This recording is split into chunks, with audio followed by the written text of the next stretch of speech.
एक बात बोलो तो जितने भी पंचायत सहायक है इस समय पुष्पा वाली फीलिंग आ रही है, झुकेगा नहीं साला। कुछ लोग ऐसा भी कह रहे हैं कि सर ये यहाँ पे प्रधान का और जो हमारे सेक्रेटरी है और पंचायत सहायक तीनों का फेस लागू होगा, पीछे की पिछली बार लागू हुआ था, या फिर प्रधान संघ विरोध करके इसको हटवा देगा। तो भाई इस पे तमाम तरह के क्वेश्चन आपके बीच में। और एक मुद्दा है कि जहाँ पे पंचायत सहायक नहीं है तो कुछ जगह ऐसे हैं जहाँ रिजाइन दे दिया हुआ है, तो वहाँ के लिए क्या होगा। ये तमाम तरह के क्वेश्चन है इस क्यूआर प्रोसेस को लेकर के, क्योंकि एक बड़ा मुद्दा है ग्राम पंचायतों के लिए। तो ये सब मुद्दों पे बात कर लेते हैं कि क्या क्या पॉसिबिलिटी कैसे हो सकती है। तो इन तमाम मुद्दों पे बात करें तो सबसे पहला मुद्दा ये होगा कि जहाँ पे पंचायत सहायक नहीं है वहां पे क्या होगा। तो ये मुद्दा ये है। तो यहाँ पे सबसे पहले साफ साफ देख सकते हैं आप कि इस तरह से नोटिफिकेशन आ चुके कि यूपी पीआईडी पोर्टल पे जितने भी पंचायत सहायक ऐसे हैं जिनकी प्रोफाइल एक्टिव नहीं है उनको वहाँ पे जो है वहाँ से डिलीट करने की बात की जा रही है। बहुत सारे जगह पे वो वहाँ पे रिक्त पद है और प्रोफाइल पे उनकी जो है एप्लीकेशन पे उनका सब डिटेल है, क्योंकि जो भी डिटेल आपके जो भी डेटा आपके फेचिंग होंगे वो सारे आपके यूपी पीआईडी पोर्टल से ही लिए जाएंगे। तो यूपी पीआईडी जो प्रोफाइल आपका अपडेट होगा वही प्रोफाइल से आपका जो फेस कैम एप्लीकेशन है वो आपका यहाँ पे ऑन होगा। तो अब यहाँ पे बात करें, जब जितने लोग ऐसे हैं जो एक्टिव नहीं है उनकी प्रोफाइल हटा दी जाएगी, तो ऐसे में उनकी प्रोफाइल के जगह पे आई होप सेक्रेटरी की प्रोफाइल वहाँ पे ऐड की जाएगी और त्वरित रूप से वहाँ पे वैकेंसीज को जो है विज्ञापन निकाल करके फिर से जो है दूसरे बंदे को इंक्लूड किया जाएगा। तो एक मेजर क्वेश्चन ये है कि इस बार पंचायत सहायक के साथ साथ क्या प्रधान सचिव के साथ दोनों तीन लोग का जो है फेस वो यहाँ पे इंक्लूड किया जाएगा नहीं किया जाएगा। ये एक बड़ा क्वेश्चन है और काफ़ी आप लोगों के दिमाग में संशय बना हुआ है। तो इस पर बात करते हैं।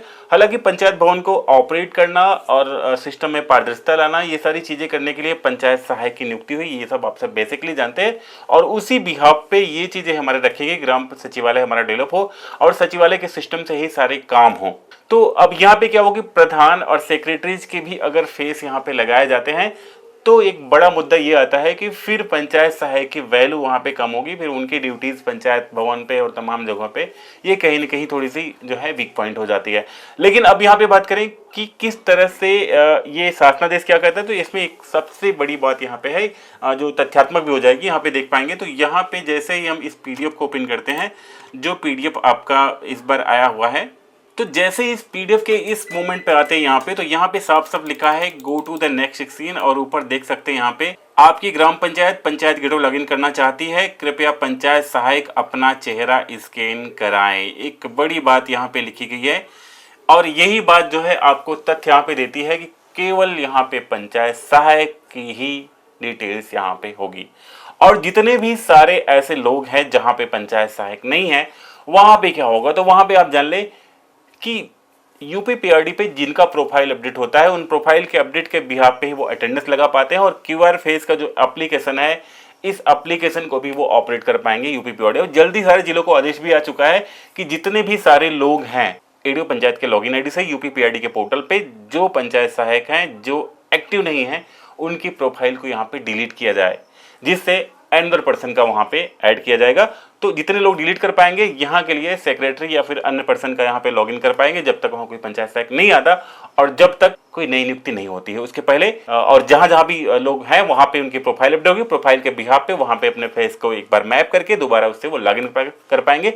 दूसरी बात करें यहाँ पे ट्रेनिंग की 2 डेट में ट्रेनिंग रखी, स्लॉट 1 स्लॉट 2। इसका क्या मतलब है, तो स्लॉट 1 है जो स्लॉट 1 में जानकारी होगी कि किस तरह से पंचायत गेटवे को लॉगिन करना है, किस तरह से आपको सिस्टम पे काम करना है, उस चीज़ की जानकारी होगी, किस तरह से उसका डेटा को ऑटो कट कॉपी पेस्ट करना है, ये तमाम चीज़ है स्लॉट 1 में। और स्लॉट 2 की जो ट्रेनिंग होगी, इस ट्रेनिंग में बात की गई है कि जो आपका रेजोल्यूशन होगा, जो आपका क्यूआर स्कैन का प्रोसेसर होगा, उस प्रोसेस पे काम किया जाएगा, क्योंकि 2 स्लॉट में है जिससे दोनों स्लॉट को आप प्रॉपर समझ पाएँ, क्योंकि ये दोनों पार्ट अहम है, जिससे आप अगर नहीं समझ पाएंगे तो लॉगिन, बहुत सारे लोगों को जो है फेस कैम की दिक्कत आने शुरू हो जाएगी। बहुत सारे लोग हैं जो उसमें अपना लॉगिन आईडी पासवर्ड प्रॉपर नहीं उनको मेंशन हो पाएगा। तो तमाम चीज़ों पे प्रॉपर क्वेरीज करके प्रॉपर ट्रेनिंग देने की बात है, इसलिए 2 स्लॉट पे यहाँ पे ट्रेनिंग दी।